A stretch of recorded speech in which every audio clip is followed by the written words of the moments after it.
Should start right now. Can you hear me? In Zoom? Yes. Yeah. I think it works. Could you hear the technician? Yeah. 1, 2, 1, 2, can you hear me? Seems to work. Okay.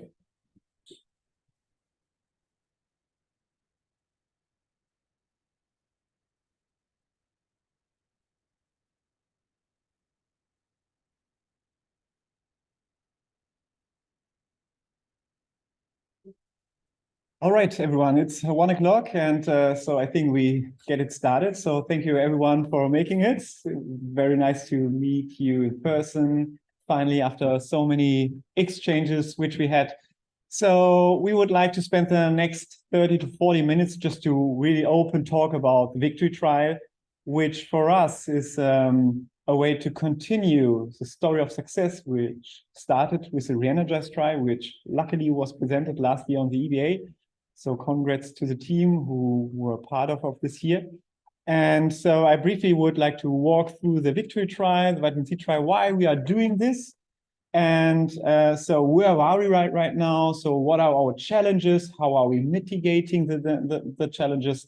And I'm very open to questions. We would like to have it rather brief with the presentation to get everyone the opportunity to get some questions and so. Next to the VICToRY trial, we will as well present some study updates. And in the last part, Alfonso, who is here in the team, will as well share with you some research opportunities. So as part of the re-energized trial, we collected a lot of data, so which we can analyze separately, like what's the relevance of beta blocker, what's the relevance of inotropic support for our patients. So really interesting research activities and research questions which can be addressed as part of this.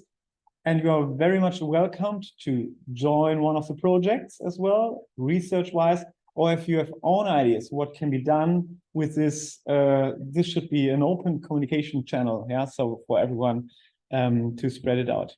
So the VICToRY team here is led by Darren Hayland, who unfortunately cannot be here today, and Lee Kencio from San Antonio. Maureen is the lead project manager of this clinical trial. And anything, if you need any information about who we are and what we are doing, then you can see, and then you can receive any information on our website here at Critical Care Nutrition.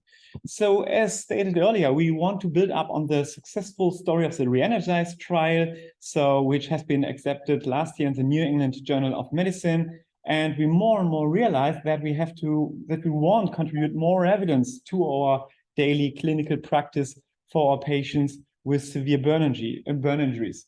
And so luckily we have a lot of collaborations across the globe. So obviously we have a lot of activities in Northern America, Southern America, a lot of in Europe, some in Africa, some in China, Japan, Malaysia, and Australia as well.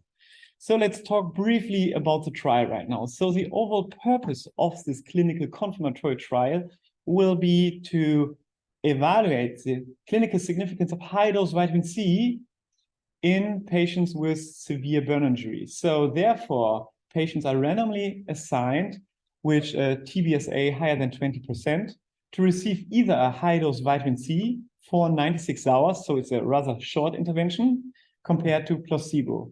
And the endpoint is a development of organ dysfunction. So why are we doing this? And I think some of you have already thought about vitamin C or are using this on your burn ICUs. We do not have to talk, as you all are experts here, about the clinical significance of burn injuries, but I just would like to show it to demonstrate, like, from time to time, we have to think about new strategies. So like new innovative approaches. So under-recognized strategies, which are super easy, like nutrition or just a micronutrient, which can eventually improve our patient's outcome. So specifically for vitamin C, there exists some compelling data. So vitamin C has some pleiotropic effects on the brain, on the circulatory system, on the lung, on the kidneys, coagulation system, and it may reduce the infectious complications. So it's really seems to be like a magic tool as it has as there's a strong biological rationale.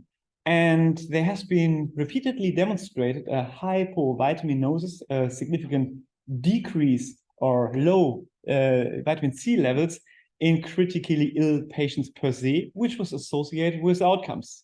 So from the observational data in general ICU patients, the so-called Tanaka study was informed, which tested the effect of high-dose vitamin C administration in patients with severe burn injuries. And therefore, after the study, a lot of burn ICUs tried to implement the Tanaka protocol into their clinical practice, because it was demonstrated to improve the oxygenation in these patients, to reduce the needs of fluids in these patients, and to improve the urine output. So it had some promising effects on different mechanisms, which is attractive. So we're not talking just about one mechanism. Here, it could be really different mechanisms how vitamin C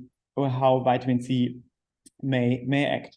In addition to that, more recently, this study demonstrated as well, and it's a rather a small pilot trial in patients with burn injury, that the vitamin C administration was as well associated with significantly reduced need for fluid resuscitation, and that such patients that received high-dose vitamin C had less extent of oxidative stress and inflammation, as you can see here on the figure 3. So overall, vitamin C is still not often used. It's used sometimes, some of our partners are using vitamin C, but we definitely need more data. And we are building up this trial here. The design is exactly building up on this pioneer study conducted by Alpha Fowler, published a couple of years ago.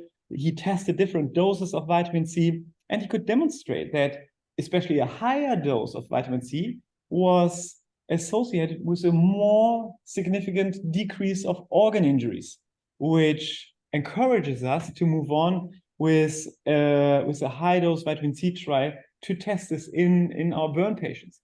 And in addition to that, he published this wonderful citrus trial in 2019 that demonstrated not only the increase of vitamin C levels in these patients, but as well that there was eventually a survival benefit in such patients that received high-dose vitamin C.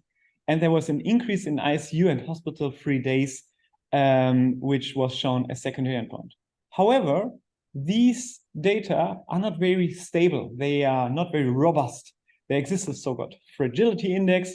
And if you just change in the low numbers of patients that died, just one number here, you can see that the data flips to the other side, so that the significant finding disappears here from 0.37 to 0.55. Therefore, it really shows you that we need stronger data to inform our clinical practice, and as well to investigate this new strategy. However, a lot of meta-analysis came up, a lot of trials were done in this area.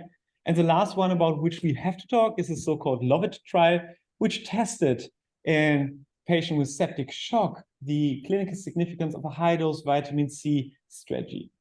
So interestingly and alarming, this trial demonstrated that there was maybe a risk in patients with septic shock that received high-dose vitamin C.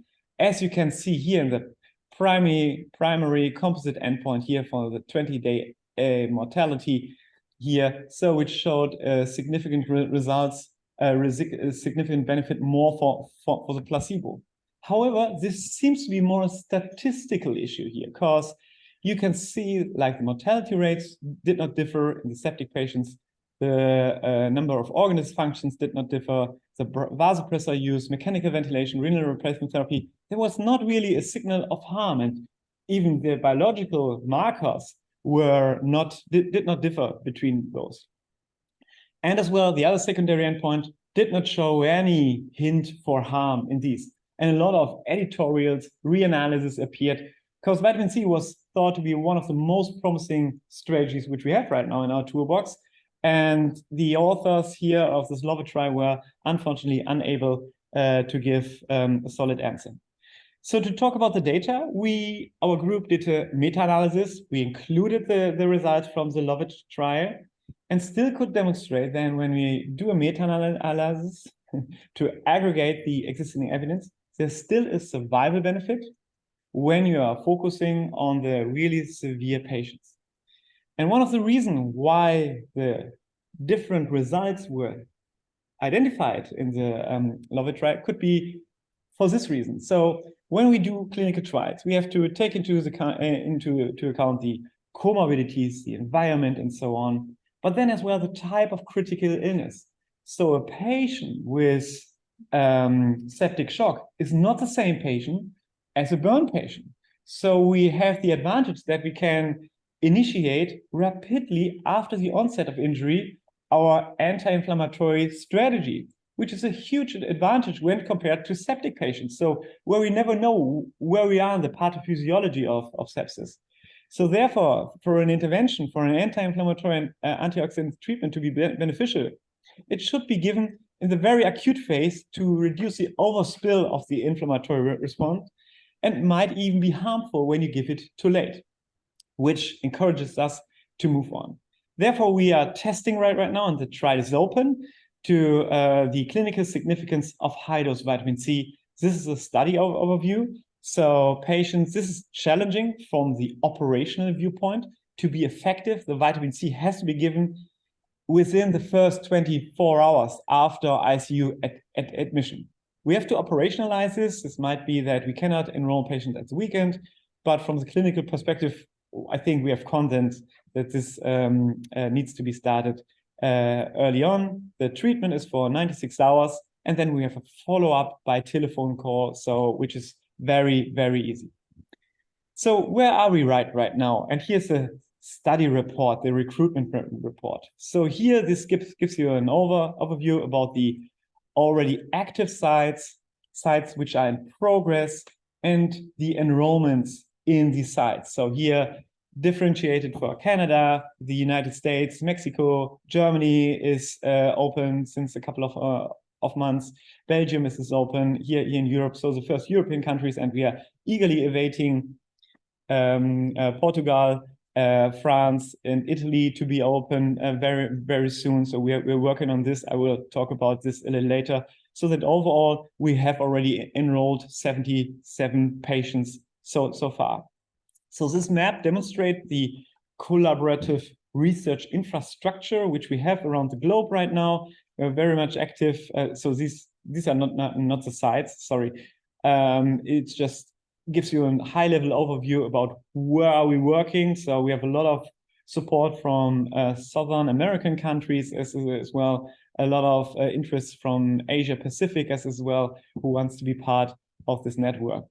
And this is a recruitment report here, very detailed. So we are reviewing this with our team, but as well with the investigators to see how many patients did you really enroll, and what are the reasons why you did not enroll the patients. We are not criticizing, we want to learn from this to further improve the trial design while we are recruiting such patients. And here you can see, for example, these are the real recruitment rates. Sorry, here are the real recruitment rates here, like 0.5, 0.3. 0.5 is a reasonable number, or 0.3 to 0.5 patients per month. It seems realistic when considering the burden of the operational issue which we have, and this shortage in research staff. And these are our sites which we have right now activated, which are really successfully enrolling. We are super thankful for your strong commitment to that. So this is the monthly randomization report, which demonstrates you that so the blue line shows like what is happening, and the red one what be desirable. And you can see like the last months, July and May and June, they were pretty successful. It were much over our expectations. And here's the cumulative randomization. So we are a little behind, like 20 patients behind our projected randomization. when regarding the entire project map. And so I told you earlier, this is just for us to learn why could patients not be enrolled in this trial. So it's the timing, which is challenging as outlined earlier, because the patient is moribund, is almost about to die. And if a patient was admitted to another ICU and then discharged or readmitted to the ICU. So, and other reasons, this is really, we can skip this. It's just only if the patient himself or the family was not interested, but we take this into account. So on the last slide, I just want to show you the regulatory update. So I know that our friends in Portugal, France, and Italy are eagerly waiting, as we are. Unfortunately, Europe became very challenging since January this year because of the new regulation. We have to submit a drug-regulated trial through CETIS. We have to reapprove everyone's investigators' certifications from like certificates which are 15 years old. Yeah, so we have to redo it, and it's a very detailed process. So that is why we are needing a little longer. And the time frame, the time window for the assessment is like very much longer. And right now we received approval from for the confirmatory protocol in Canada, and in the US we received the IND approval. So as there were some pushbacks for vitamin C, so we have an IND application which was submitted in August. In Europe, we are harmonizing, we are bringing the protocol from the pilot phase to the confirmatory phase. So it's a seamless adaptive design of this trial, so we're seamlessly enrolling in this trial. And we hope that we can add our other EU friends later this fall as part of the substantial amendment. So I hope to get it done in October or so, depends on the review time. And we really hope that the first sites in Italy, France, and Portugal and Poland might be activated either end of this year or in early January next year. And with this, I'm happy to take your questions, and I hope that it gave a little overview.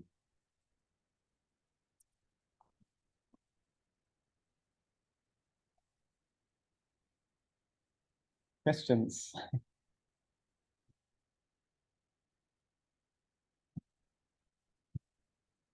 First of all, Christiana, I really would like to applaud your work in this area, because this is something that is heavily needed in the field of burns, not least due to the fact that the number of burns are declining, units are becoming less numerous, and we have more and more heterogeneity of how they are spread out in both in Europe and in the world. And also, as we know from our attempts to have evidence-based intervention in the burn setting, our patients are one of the most unparticipating types when we try to randomize clinical trials. For very many of our very easy or rather simplified procedures. So this is something really called for in the burn setting.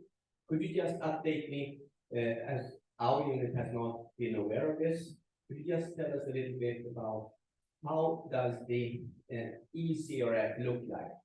And do you have it on the website? Do I log into it? Do I enter my own data? What about sharing the data? Could you give a little bit on GDPR? And a few details. I think there might be somebody more than I that don't have the sort of the routine details that needs to be working for anyone to enter patients.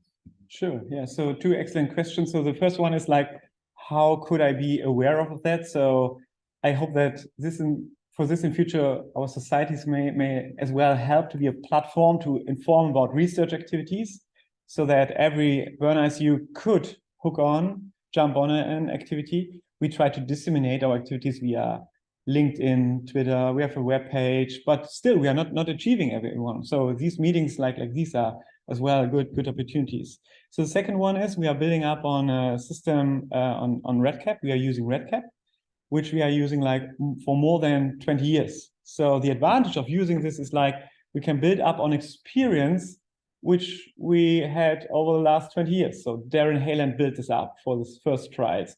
Then he added new features here and there. He took in learnings, experience, so that right now we are at a stage where I think we are quite happy. It's easy to handle, easy to be accessed from the computer, from the web, wherever you are working on. And it allows as well to share data. So to share data, we need as well a legal background. So our vision is as well that we are happy to hand over the entire data set to our investigators. So for example, after the major publication, we might have 2 or 3 others in mind, which we would like to write together with you, whoever is interested. And after this, we can as well hand it over to your institution after a master trial agreement, so that your statisticians and you can do an independent analysis. Or you can just pull out your data from your institution or from a Australian network, from a Chinese network, so that you know what I'm saying, so that you have different options. And for this, you have to invest in the data protection. Yeah, so we did so. It was quite costly, so to have such an external expert, but I think it was worth to have it. You haven't, could you show a website and how you enter data? Just the curious one. I can, Alfonso, maybe you can pull it up in the back. Yeah. You hear me? Thank you. All right. Yeah. So it's we are using this for all the clinical trials, for the observational and the interventional. Yeah.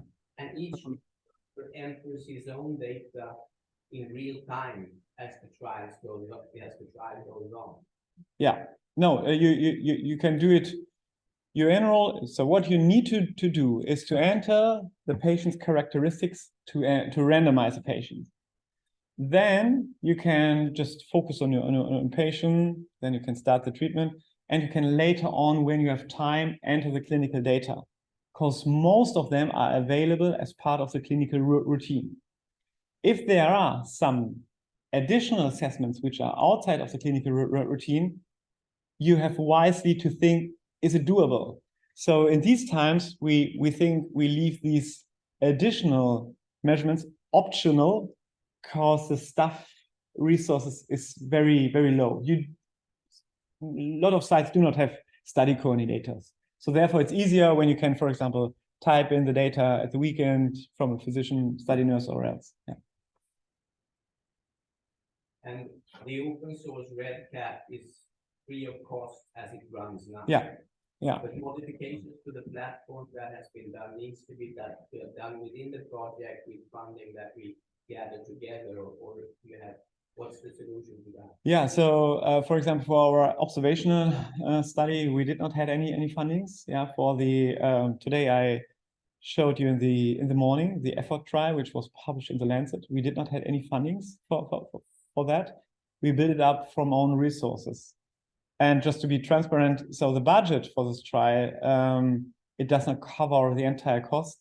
But as we have people like Alfonso, he's our lead project manager here, so who has the expertise to work on this, and Shauna Froese, she's working in Kingston, and Maureen, they can do it in a more efficient way. And they have the expertise to take as well. If you have additional ideas, wishes, to bring it in a very effective way, and we can think about to cover the costs. Yeah.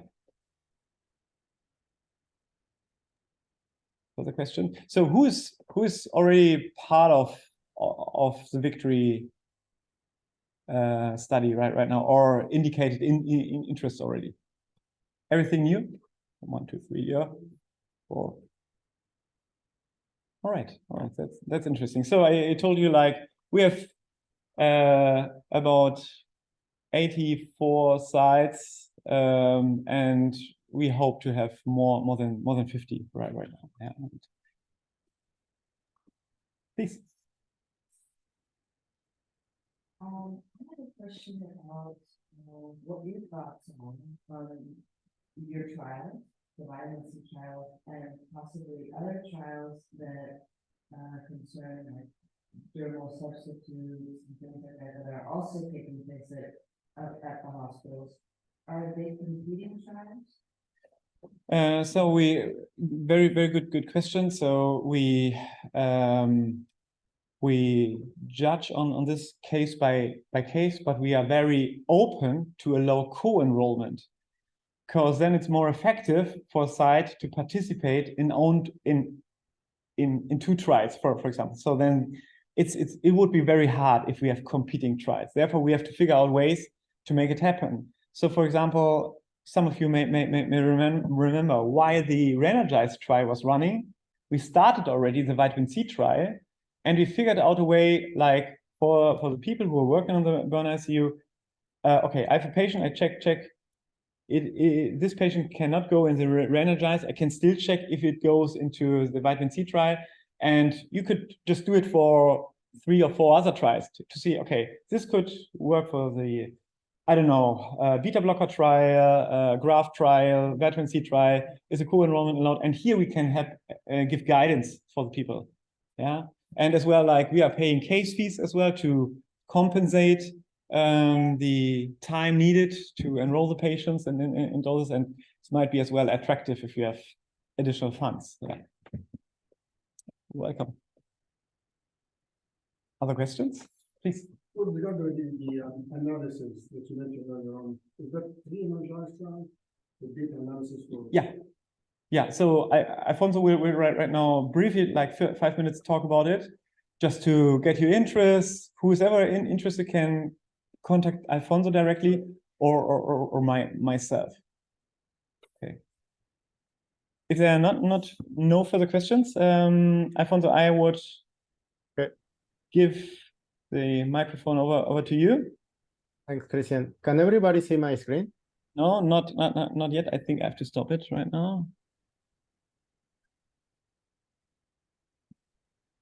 What about now?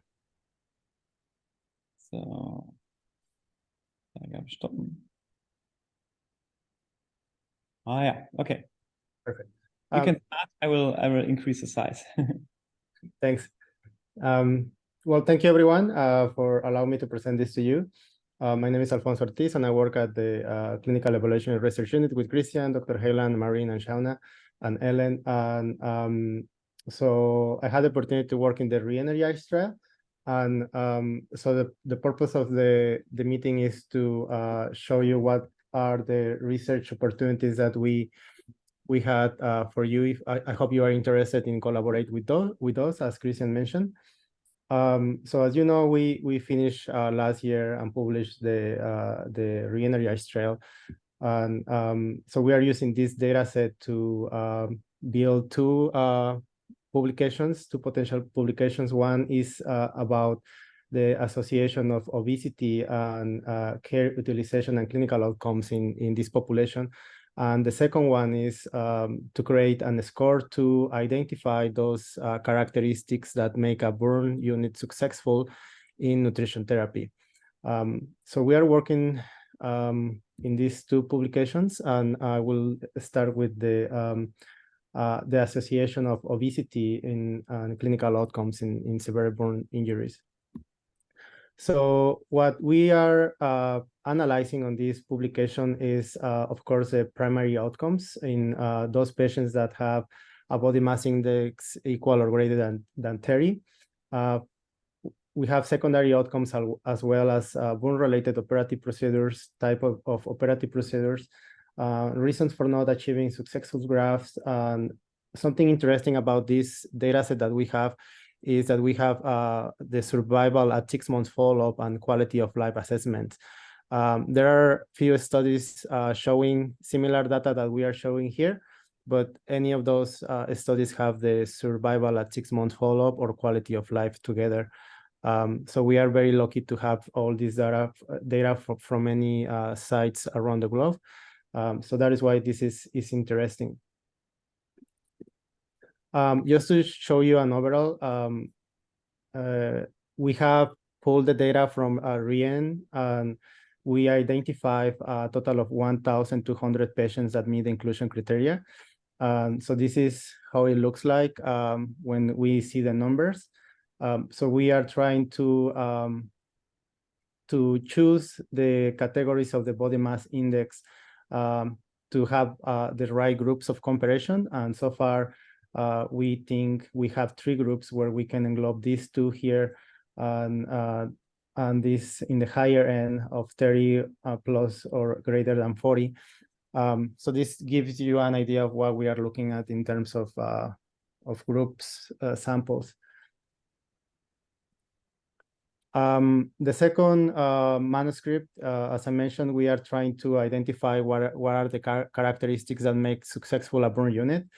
10 years or a few years ago in 2010, Dr. Helan published this article where he used data from 179 general ICUs from 18 countries and a total of almost 3,000 patients. He included a minimum of sites had a minimum of 10 patients enrolled and had a nutrition protocol and data that can use to calculate the nutritional adequacy. And then from that, he used some variables as number of patients receiving enteral nutrition, number of patients that initiate enteral nutrition within 48 hours after ICU admission, receiving some promotility drugs, things like that, the use of glucose measurements during the ICU. So with these characteristics, they create this score, which is called best of the best. And we are trying to use the same model, but we want to create the Bob score for burn settings. So this is a bit challenging because the Bob score that Dr. Helan published in 2010 had these characteristics, as I mentioned, but we don't have in re-energized, we don't have these ones highlighted in red color, but we have new ones that are specific for burn units, which are the blue ones. And the ones in black, we have those in common. So we are trying to create, to analyze the site characteristics, patient's characteristics, create a Bob score in burn settings. We would like to find the top 10 sites of performing in nutrition therapy, identify the high and the low performance sites and what are those characteristics, and also to find a correlation between the original Bob score and the burn best of the best score, and probably try to find out if there is something similar out there. And so far, these are the two ideas that we have, but as Christian mentioned before, if you have any other ideas where we can use the data, I think that's possible. And before I end this, I just want to add something that Christian mentioned regarding the website. So if you go into the criticalcarenutrition.com, you can go to contact us, and then we have a page where we can see future clinical trials. So you can just open this registry form, and then you complete the data. And then once we have more activities, more research or projects, we will be able to contact you in the future. Thanks. Thank you, Alfonso.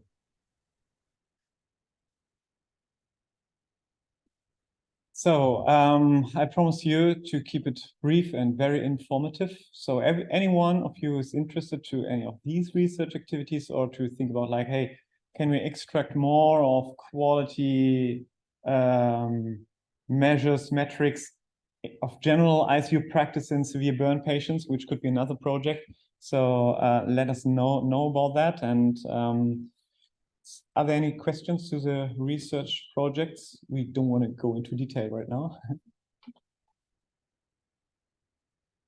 So let me know, yeah, if you're interested about that. And if there's nothing else, I would love to close with a big thanks for all of you who already contributed to the trial, either as site to help with communications. It's so much work, yeah. Ellen, thank you so much. So Ellen is coordinating the project in Germany with the German sites right now. So she's one person who makes this a successful story. Alfonso, Maureen, Darren, Shauna, Kaitlin, who's here as PI as well, and Lee Kencio, and Eileen is missing right now. Thanks all. We are happy to hear from you, to be in contact, to think together, to help you. If you have an idea to set up a new research idea a clinical trial, let us know about that. Thank you so much. Bye-bye.